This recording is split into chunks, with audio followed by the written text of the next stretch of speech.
Hello everybody, Sonny Fernandez here with my review of The Fly Part 2. I love The Fly Part 2. I think this is a great movie. And I'm not going to sit here and say that it's a masterpiece of filmmaking or that everybody's going to love it. For me personally, I think this movie is fantastic. I should thank you. There's tons of gore. There's a great revenge plot. It's a revenge movie. I love revenge movies. I can watch a revenge movie any day of the goddamn week. I don't get out much. And revenge doesn't get much better than turning into a giant fly and killing a whole bunch of people in really, really gruesome ways. Oh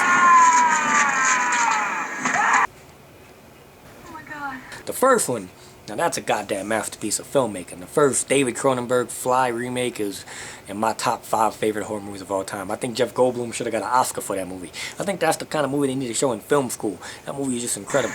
Trust me. But the problem is, whenever you make a sequel to a movie as good as the first Fly, chances are you're not going to live up to the original. Son of a bitch. Actually, in the horror genre though, sequels usually live up to, or a lot of times better than the original movies. You don't believe me? Amityville 2: The Possession, 10 times better than the original one. Friday the 13th Part 2, I know the first one's a classic, but if I gotta watch either one of them, I'm gonna go with Part 2, any day of the week. Well, I have to give you points for originality. And even if the sequel isn't better than the first one, I mean, it at least is gonna live up to it in some way. I mean, you know, Halloween 2 can't fuck with the first one, but it's still a decent movie in its own right. It does have its good things about it. Patience is wearing thin. Psycho Part 2. How do you make a movie the original Psycho? Well, you make Psycho Part 2, which is a pretty goddamn fantastic movie in its own right.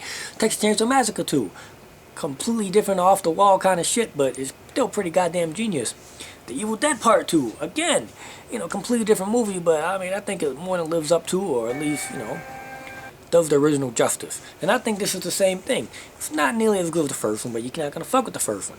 I still think it does the first movie justice. Are you listening to me? It starts off pretty much where the first one left off. You got Gina Davis still pregnant with Brundlefly's baby, and of course, you know, they couldn't get Gina Davis back for this one, so it's some chick. She kind of looks like Gina Davis, though.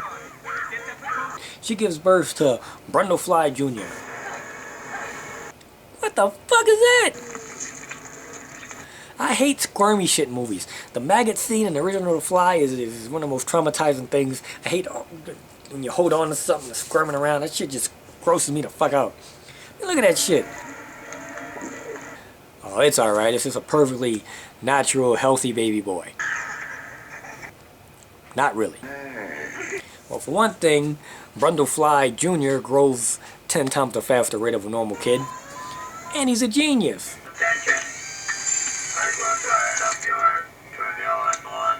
And he also has a real attraction of flies. And he likes dogs. Oh, looks like this is going to be a nice boy meets dog movie. Oh, look at that cute little dog. Oh, what the hell are they doing here?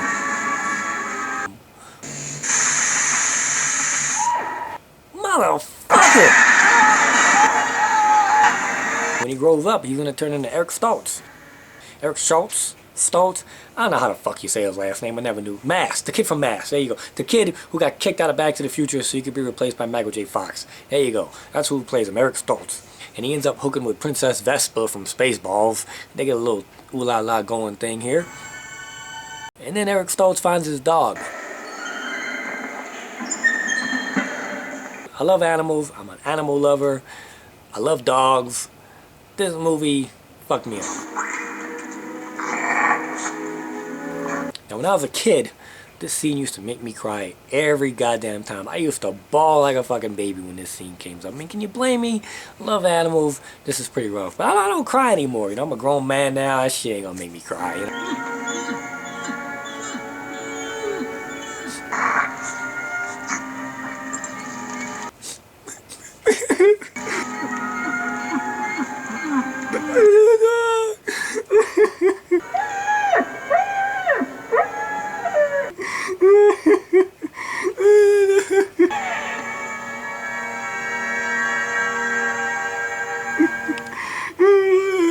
Let's get on with it. That's pretty fucked up. It's not that often that a horror movie can make you feel sad.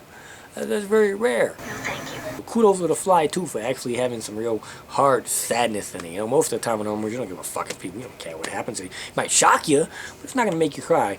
Fly 2, definitely a sad, definitely make you cry. I'm not sure I'm willing to attach any significance to it. Anyway, things are going great for Eric, right?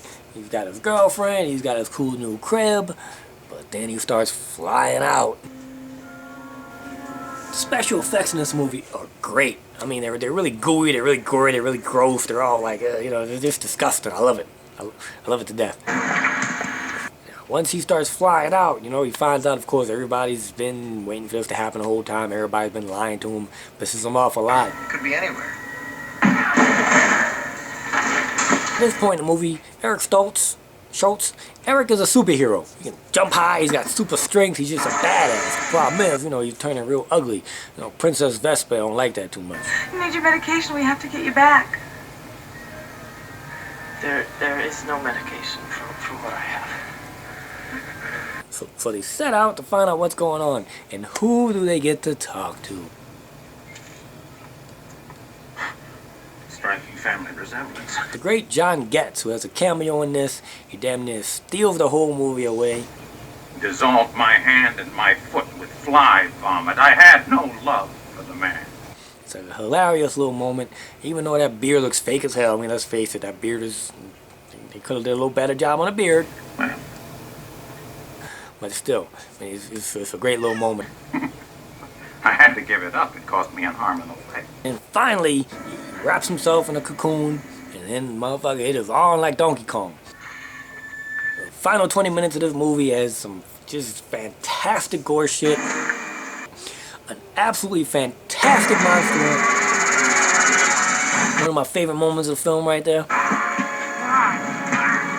And the great thing about this movie is there's no CG. This was before CG.